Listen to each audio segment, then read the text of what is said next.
Bezrat Hashem Idbarar, donc dans la suite du shudon qu'on fait sur Shulchan Aruch Mishnah Berurah, si maintenant une bête la digne du Seder, on était arrivé au Seif Tet. On va savoir combien on doit boire et en combien de temps on doit boire. On ne dira pas quelle bouteille il faut boire, mais ça chacun selon ses moyens. Il y a marqué Seif Tet, Shiurakos, Revit, Lachar Shim Zegenu, Imrotzel Ishute Mosgo, Vishte Kulo Rubo. Je pense qu'on a déjà lu ça, mais on relit.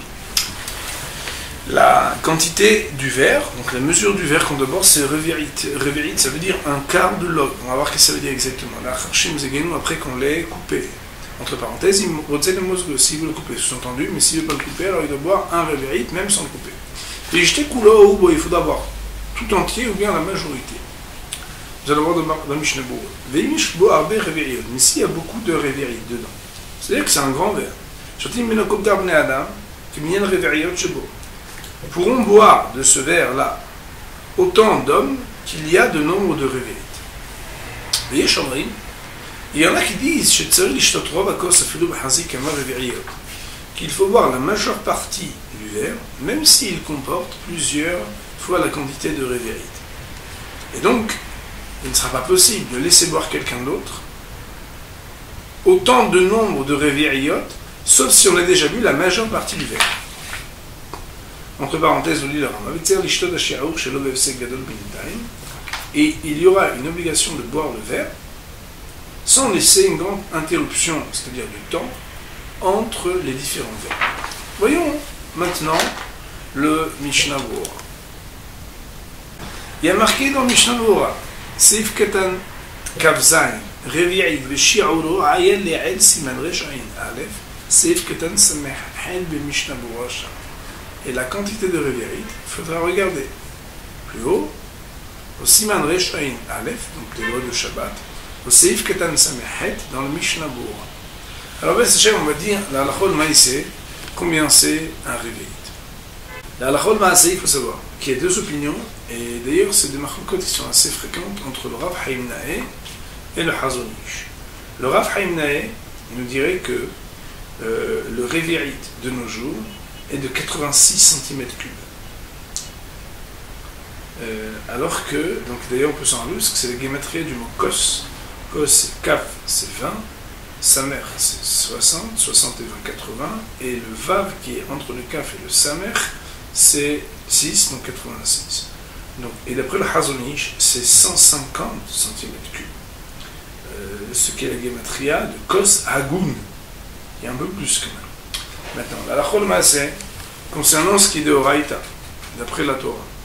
Alors, par exemple, comme le kazaï de Matzah, alors on essaiera d'être mahmir comme le Hazonish. Par contre, concernant le kiddush de cette soirée-là,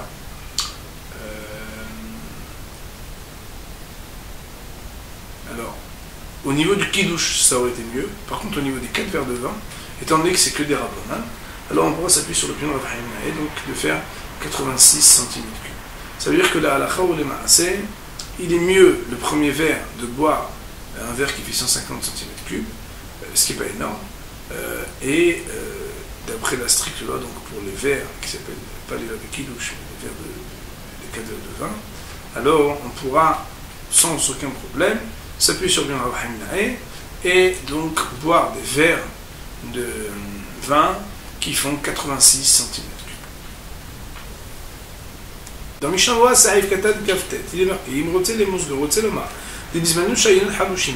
Ça veut dire que de nos temps où les vins sont, on va dire, fragiles, on va pas dire fragiles, pardon, on va dire qu'ils sont plus légers, on n'a pas l'obligation de les couper, même a priori. Il faut savoir que même si jamais il venait à boire un vin, qui est un vin, on va dire cru, c'est-à-dire pas mélangé, des hazak, qui est formé comme d'afka le virit shalem, il faudra malgré tout boire un révérit entier, des lohil ko hazal bashiaorim, car les hachamim n'ont pas fait de différence lorsqu'ils sont parlé des messieurs. Kulo rubon, dit Mishnah Berurah, sur le Seif Katan Lamed. Aïnou kulo, le kathila, ça veut dire a priori le boire entier. Orubo, ou bien la majeure partie, si on l'a fait ainsi, alors on sera yosef. Dinot shayim beyoker. Et dans les pays où le vin coûte cher, alors a priori aussi, on pourra faire veloubo. Parce que, comme Béhémet Bédiaï et Diarandine, alors quand c'est Sha'at Hak ou des moments difficiles, alors on peut même les Kathila, a priori, ça peut être léger. Cependant, un kos de revi'it, ishte kulo. Ajoli.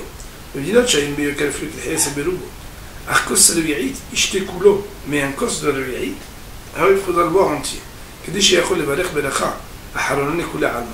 Au moins un des 4 verres, il faut le boire entier, rvi'it, pour qu'on puisse, d'après toutes les opinions, faire le ala gefen, le gefen, puisque pour pouvoir faire la bénédiction après, il faut l'avoir bu entier d'un coup. יש מקמצים וכועסים על המשרתים שותים הרבה. Il y en a qui, lorsqu'ils sont des juifs qui travaillent chez eux pendant la fête, pour les servir par exemple, quand ils boivent beaucoup, ils disent arrête de boire. Pourquoi? Parce qu'ils ne veulent pas dépenser. Alors il dit, ils devront rendre des comptes là-dessus, pas au patron d'ici, mais au patron à Kadosh Baruch Hu. Parce qu'à cause de ça, ils empêchent de faire la mitzvah. Shotim mimenu. Il y a marqué dans le Mishnah Berurah sur, donc c'est que tu as la Medalef, je ne sais pas si vous voyez, il y a marqué que s'il y a beaucoup de revi'it, alors première opinion, c'est de dire qu'on peut boire autant de personnes qu'il y a de revi'it. Mais la chose, si on regarde ce langage qui a été utilisé, on a l'impression que même a priori c'est perdu. Tant qu'il y a un revi'it pour chacun. Et bien qu'a priori on ne dit plus que non, il faut boire le verre tout entier. Fais gaffe, et qu'en plus il ne faut pas que le verre ne soit pas goum. Cette fameuse halakha qui dit qu'après qu'on est bu, là il faut normalement. Ici, un hidouch gadol, c'est qu'étant donné que le premier qui a bu, il avait un kosmalé. Tous, ils héritent de la caractéristique qui était propre au verre du premier. C'est-à-dire que, étant donné qu'il était mal et qu'il était papagoum, alors les autres, c'est comme s'il était mal et papagoum. Donc, c'est un grand hidouch qu'il faudrait bien mettre réfléchir comment ça marche.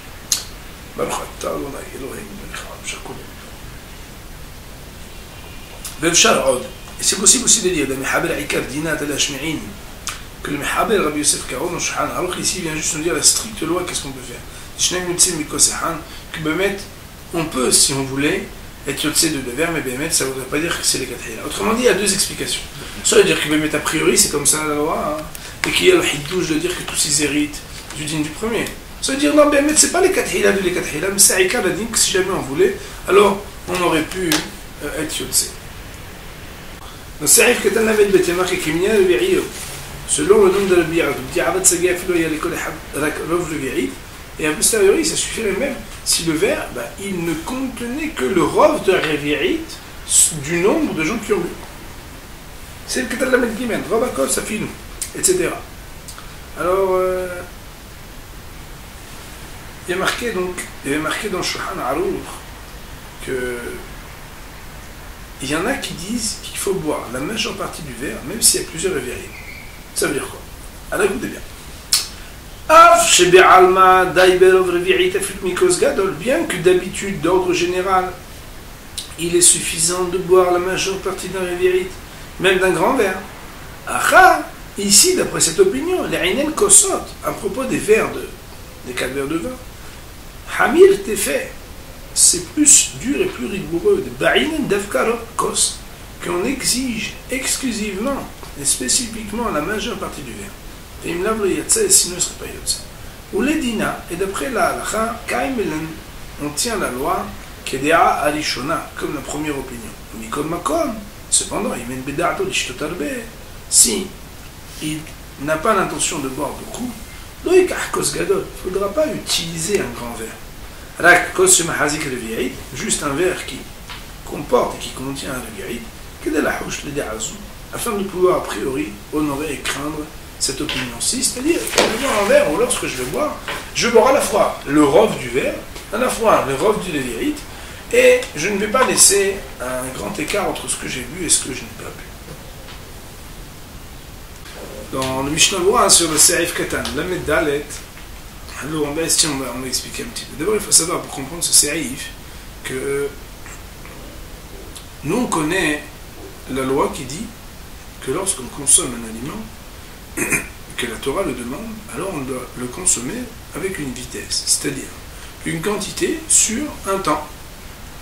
La quantité, elle peut être un kazaït, un kabetza, peut être d'un revi'it, et le temps, bien il est ce qu'on appelle achidat peras, qui selon les avis, il y a 4 minutes, 7 minutes, 9 minutes. Concernant le fait de consommer un aliment, c'est-à-dire un aliment solide, alors il y a le shi'ur qu'on appelle achilat peras. Donc le temps est, ce qu'on a dit, 4 minutes, 7 minutes et demie ou 9 minutes. Par contre, concernant le fait de boire, quand on nous demande de boire, par exemple, en l'occurrence ici un révérite, comme on a dit l'autre jour les quantités, est-ce que c'est sur un laps de temps aussi de 4, 7 ou 9 minutes, ou est-ce que c'est moins long? Sachant que le fait de boire demande moins de temps pour consommer un certain volume de liquide que ne le demande le fait de manger. Bien entendu, lorsqu'on parle de choses qui sont des boissons qu'on appelle légères à boire, on ne parle pas de boissons qui sont très alcoolisées. En l'occurrence, à ce propos, il y a une mahloket. Le Rambam pense qu'il existe une différence fondamentale entre les exigences de la Torah concernant le laps de temps imposé pour avoir terminé de boire le révérite, qui devra être du temps nécessaire pour boire en 2 fois un verre. Je ne sais pas marqué exactement quel est ce laps de temps, mais on pourrait supposer que c'est 1 minute et quelque chose. Donc on imagine quelqu'un qui boit son verre, qui pose, qui reboit pour terminer le rov du révérite. Par contre, le Rambam, quant à lui, pense qu'il y aurait... le Ravad, quant à lui, pense qu'il y aurait un parallèle parfait entre les exigences de la Torah dans Achilat Peras pour le fait de manger et Achilat Peras aussi pour le fait de boire. Aussi, l'opinion du Ravad sera plus permissive et nous dira qu'à partir du moment où même un révérite on l'a bu en 4 minutes, 7 minutes 30 ou bien 9 minutes, eh bien, ça sera déjà honoré l'engagement et l'obligation de la Torah. Maintenant qu'on a dit ça, on peut entrer dans le Mishnah. Le Mishnah, il faudra faire attention de ne pas laisser un grand espace. C'est-à-dire de ne pas laisser pour boire la majeure partie du verre, plus que ce qu'on appelle achilat peras, c'est-à-dire, ici, on va d'après l'opinion du Ravad, où on fait un parallèle entre le fait de manger et de boire. Mais si on l'a laissé plus que cela de temps, le début de ce qu'on a bu ne s'ajoute pas, ne s'additionne pas comme une seule et même boisson avec la faim. Et bien a posteriori, on dirait qu'il n'est pas acquitté. C'est-à-dire qu'il faudra recommencer à boire même les derniers verres. Sous-entendu, même si on avait vu plus haut qu'il y a une différence entre les premiers verres et les derniers verres, même les derniers verres, on devra reboire. Car il n'y a pas ici à craindre qu'il ajoute sur les verres. Pourquoi des calendriers de Amar et Yotze? Parce que d'après toutes les opinions, il n'est pas Yotze. Ou les Kadhila. Et a priori, c'est-à-dire le must,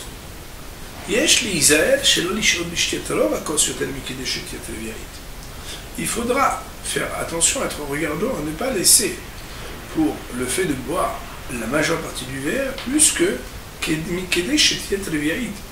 le laps de temps qui avait été prédit par le Rambam comme étant celui qui est le laps de temps où l'on boit un révérite, on l'a dit en 2 fois, je suppose que ça va être 8 minutes, 8 minutes 30.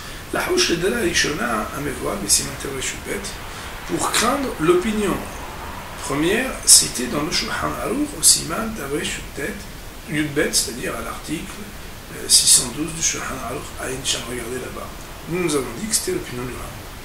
Mikol Makom, cependant, Bediavet a posteriori, Psha Bishte Kosot Aharonot, si jamais ce laps de temps est dépassé, c'est par exemple qu'on se trouve avant 4 minutes, ou 7 minutes, ou 9 minutes, mais à plus que 1 minute, 1 minute 30. Alors, il ne faudra pas recommencer à reboire concernant les 2 derniers vers, comme on a appris plus haut dans le Seif Zayn. Bahaga, dans les paroles du Rama, Ayn Sham, regarde là-bas. Quand on regarde là-bas, c'est comme ça qu'on expliquait avec nos amis, c'est que là-bas on voit que si jamais quelqu'un ne s'était pas accoudé, alors pour les 2 derniers verres, il n'aurait pas besoin de se raccouder en rebuvant 2 autres verres. Pourquoi? Parce qu'on avait dit que, étant donné qu'il y a à considérer que il pourrait apparaître comme étant un Mosif à la Kosot, ajouter des verres. Pourquoi? Parce qu'on voit bien qu'il a bu à des moments où d'habitude on n'a pas l'habitude de boire à nouveau des verres, alors, Béhémet, on ne reboira pas. C'est comme ça que le Rama avait dit. Aussi, ici, étant donné que, d'après certaines opinions, en l'occurrence l'opinion du Ravad, même dans un cas pareil, tant qu'on est dans Achilat Peras, on aurait été Yotze, alors on utilise aussi cette logique selon laquelle, puisque d'après le Ravad on serait Yotze, là on pourrait être Niré, qu'elle nous s'y fait la Kosot. Mais si jamais pour les deux premiers vers, on était entre ces deux laps de temps, on devrait reboire. Pour les quatre hila, a priori, c'est bien et c'est recommandé de boire la majeure partie de l'éviaït d'une seule traite, c'est-à-dire d'une seule gorgée. Alors, il faut savoir qu'il est rapporté au nom de Yosef, et au nom d'autres décisionnaires, que aussi bien pour les premiers vers que pour les derniers vers, tout dépendra si c'est Achilat Peras ou pas. C'est-à-dire, si on a dépassé le laps de temps de 4, 7 ou 9 minutes, alors il faudra revoir sur les premiers ou les derniers vers. Par contre, il n'y aura pas d'exigence si on a juste dépassé le temps de Kedesh et Leviaït. Si a posteriori on n'a pas fait, on n'a pas besoin de revoir. Cependant, il va de soi qu'a priori, il sera recommandé, si on peut, d'honorer à la fois l'opinion du Ravad et du Rambam, c'est-à-dire de boire d'abord dans une première gorgée le rov du Leviaït, mais aussi de boire dans un laps de temps limité, par exemple d'une minute, 1 minute 30, la totalité de ce qui est à boire. Et marqué dans le Shulchan Aruch au Seif Yud. מי שלא שותה יין בני שמזיקו או שונאו, צריך לדחוק עצמו ולשתות לקיים מזה 4 כוסות. C'est un bonhomme, il ne boit pas de vin. Parce que ça lui fait du mal, ou parce qu'il déteste le vin. צריך לדחוק עצמו, il doit se forcer ולשתות et boire לקיים מזה 4 כוסות, afin d'appliquer la mitzvah de 4 כוסות. Là-dessus nous dit le Mishnah Mourad, בני שמזיקו, parce qu'il a mal. רוצה לומר שמצטער בשתתו, ça veut dire qu'il a une souffrance lorsqu'il boit avec Kohen Berocho misé. Par exemple, qu'il a mal à la tête de cela. Bien entendu, on ne parle pas de quelqu'un qui, à cause de ça, va tomber dans son lit, c'est-à-dire va être alité à cause de cette maladie. Sous-entendu, parce que dans un cas pareil, c'est sûr qu'on permettrait. On ne veut pas Hazi Shalom qu'un homme, il ait tellement de problèmes. Je ne sais pas si vous voyez dans le Mishnah Berurah, il y a marqué un petit nom de bête qui va dans Sharat Sion. Il dit Ken Irali Pashou d'Enzed al-Herut. C'est sûr que le Marassé, ça me semble très simple, parce que sinon le Marassé, ça ne s'appelle pas Derech Herut. Or, le fait de boire du vin, c'est pour se sentir libéré.